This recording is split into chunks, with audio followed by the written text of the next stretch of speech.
आगे बढ़ेंगे जहां मंत्री आलमगीर आलम की रिमांड बढ़ी है। कोर्ट ने 5 दिनों की उनकी रिमांड बढ़ा दी है। 5 दिनों तक ईडी उनसे पूछताछ करेगी। कैश कांड मामले को लेकर आलमगीर आलम की गिरफ्तारी हुई है, तो ये बड़ी जानकारी आप तक पहुंचा रहे हैं जहां अब ये रिमांड बढ़ा दी गई है।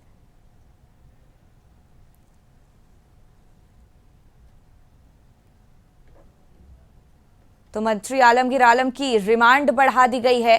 कोर्ट ने 5 दिनों की रिमांड बढ़ाई है। 5 दिनों तक ईडी की टीम अब उनसे पूछताछ कर सकेगी। कैश कांड मामले में मंत्री आलमगीर आलम गिरफ्तार हुए हैं, जिसके बाद अब 5 दिनों की रिमांड और बढ़ाई गई है। तो कई ऐसे सवाल हैं जिसका जवाब अभी तक ईडी की टीम को नहीं मिल पाया है, और अब इन 5 दिनों के रिमांड में ईडी पूरी कोशिश करेगी कि अपने तमाम सवालों के जवाब मंत्री आलमगीर आलम से वो तलाश सके।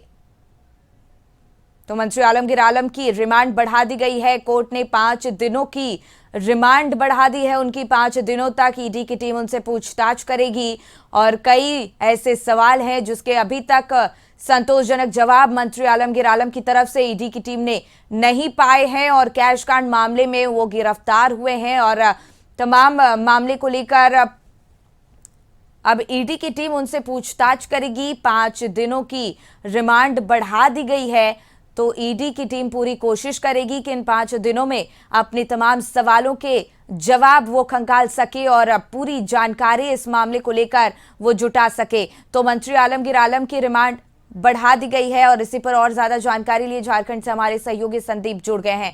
देखिए संदीप, मंत्री आलमगीर आलम की रिमांड बढ़ा दी गई है।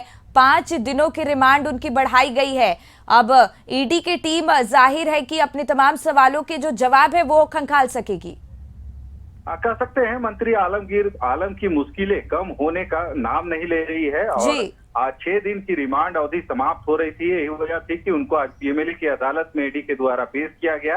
हालांकि फिर से एक बार आलमगीर आलम से पूछताछ के लिए 8 दिन की रिमांड अदालत से मांगी गई थी, पर अदालत ने 5 दिन की ही रिमांड मंजूर की है। यानी अगले 5 दिनों तक फिर से मंत्री आलमगीर आलम को ईडी के जो तीखे सवाल है उनका जवाब देना होगा, क्योंकि यदि इस कैश कांड मामले को देखा जाए तो कहीं ना कहीं इससे पहले मंत्री की गिरफ्तारी से पहले इनके जो पीएस है संजीव लाल और जो जहांगीर आलम है उनकी गिरफ्तारी हुई थी, और लगभग 14 दिनों तक उनसे भी ईडी ने रिमांड पर लेके पूछताछ किया था। और उस पूछताछ के दरमियान कई ऐसे चीजें का खुलासा हुआ था जिसकी वजह से फिर जो तार मंत्री आलमगीर तक पहुंचा था, और मंत्री आलमगीर आलम को भी इस मामले में गिरफ्तार किया गया था ईडी के द्वारा। और 6 दिनों तक मंत्री आलमगीर आलम से पूछताछ हुई है, और इस कई ऐसे सवाल हैं जिनका जवाब ईडी के अधिकारी चाह रहे हैं। यही वजह है कि 5 दिनों तक का जो और रिमांड मिला है, इन 5 दिनों में उन सवालों का जवाब ईडी के जो अधिकारी हैं वे मंत्री आलमगीर आलम से चाहेंगे, क्योंकि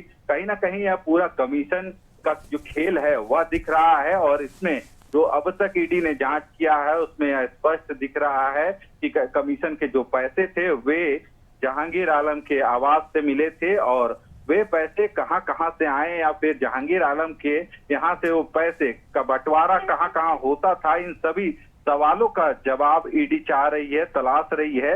रही वजह है कि लगातार ईडी इन जो आरोपी हैं इस मामले में जो ईडी के गिरफ्त में है उनसे फिलहाल पूछताछ चल रही है।